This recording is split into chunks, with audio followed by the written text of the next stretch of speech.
Hey guys, it's Doc86 here, and I told you I'd made some changes to my bag, so we're going to go over them quickly. I have the bag already preset and opened up so we can go over the important things that have changed, and I'll briefly, before we get started on that, explain why I changed things the way I did, and why some of the things are set up the way they are.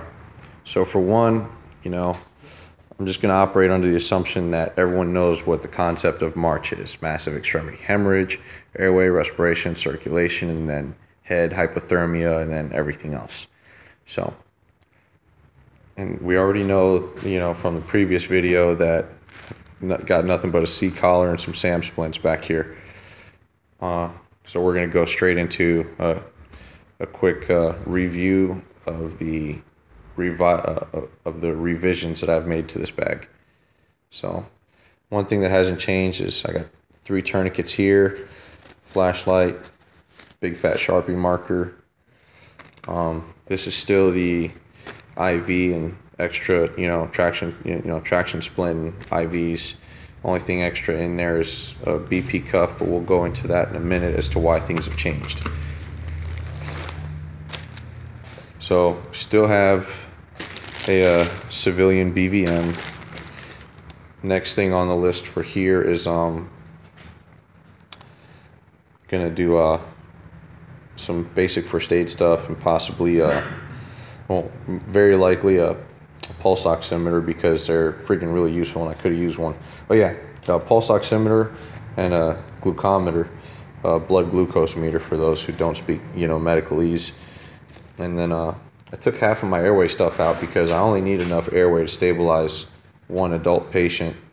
And I took the crike kit out because if I crike somebody out here, there's no ifs, ands, or buts about it. They're going to fry you, because that's not in the medical guidelines out here, and I'm not going to operate outside of them. It's just not, it's a liability issue I'm not willing to step into. Now, unless one of you guys wants to pay my legal fees, then go for it. But other than that, no. Stethoscope, because it's useful for everything. And we got, instead of having my IV stuff and then bandages, I just went into spreading the bandages out. So I have all of my chest seals, quick clot, and Curlix in one, and my large, it's literally 12 by 30 inches. It's a stomach pad pretty much. I've got Bolin chest seals and the large hyphens. I've got the H bandages right in here, and I really just can't find any literature that says that these suck. So my personal preference is to use these, so I use them.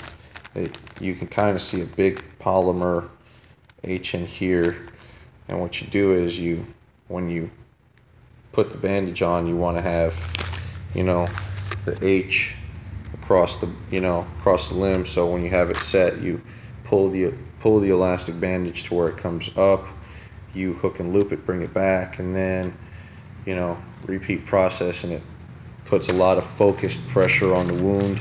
There's no concern for dislodging the bandage, so that's pretty good to go. And then instead of having all my chest seals and chest decompression needles and this, that, and the third up here, I went with organizing all of my IV equipment here, because a lot of what happens out here, I live in Jacksonville, Florida, so a lot of what happens out here is you pretty much see control the bleeding, get venous access, and you don't always get venous access. A lot of it is bleeding control, and got my bag valve mask, and it's good to go. So then not only that, but the reason I set up all my IV stuff here is because the North American rescue kits, they're nice, they're great, but I don't feel like paying for them. All this stuff here, with the exception of the ARS needles, I get for free. Free is always better.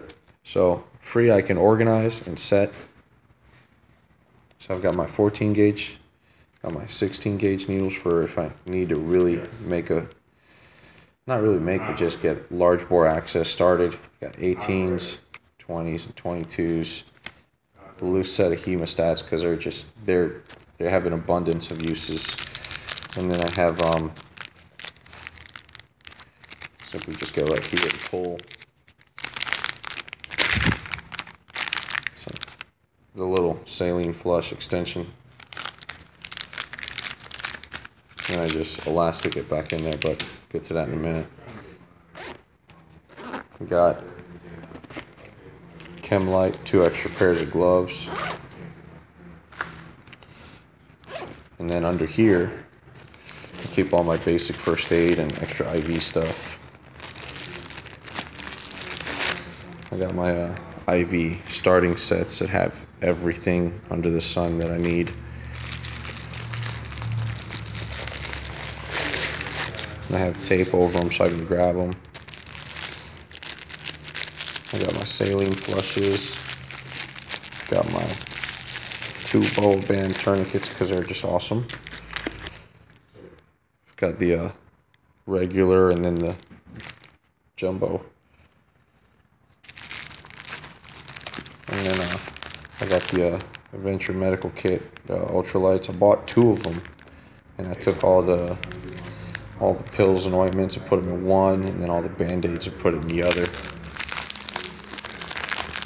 And I also added better steri strips and skin closing stuff.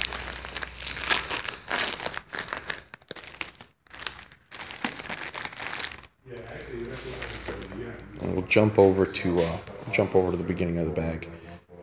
When you first open the bag, you've got this on this and this sitting there. You got enough airway stuff to stabilize one person. You've got enough bandages for one person, and then everything else under the sun that I could possibly need, with the exception of like an abdominal aortic, junctional tourniquet or a pelvic splint. But that's going to be later on, and I'll do other videos on that once I get those items, because they're cool and they work, and I haven't seen any studies saying that they don't work or where they would be, not good in. And then keep my blood pressure cuff down here on the bottom with my IVs. And the reason I'm keeping the IV sets separate from everything else is because honestly, that's just how I want to do it. And then I took the traction splint out of the pouch it comes in, and I just have it set to where it's all in one piece and done. Use the ankle strap to actually secure the entire splint. So.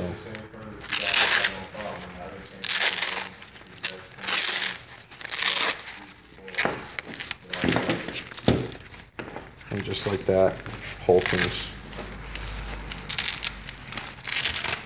set and done. Now obviously I'll be using 2 hands when I employ this thing, so all the better. That being said, we'll go into a little bit of the revisions here real quick.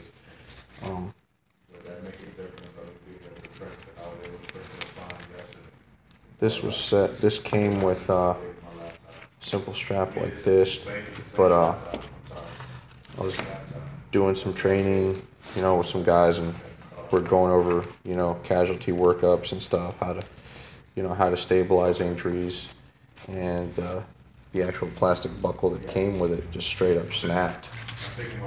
And it wasn't me that snapped it, I was teaching a guy how to use it, and he was over eager and it snapped. So yeah. So then I went home and went through some of my gear and realized that I had some ITW Nexus buckles, and I set this up so you can completely set the leg up and then tension it and do what you need to do. It's little things that make your gear in life a little bit easier. That being said, thank you, YouTube. Have a great day.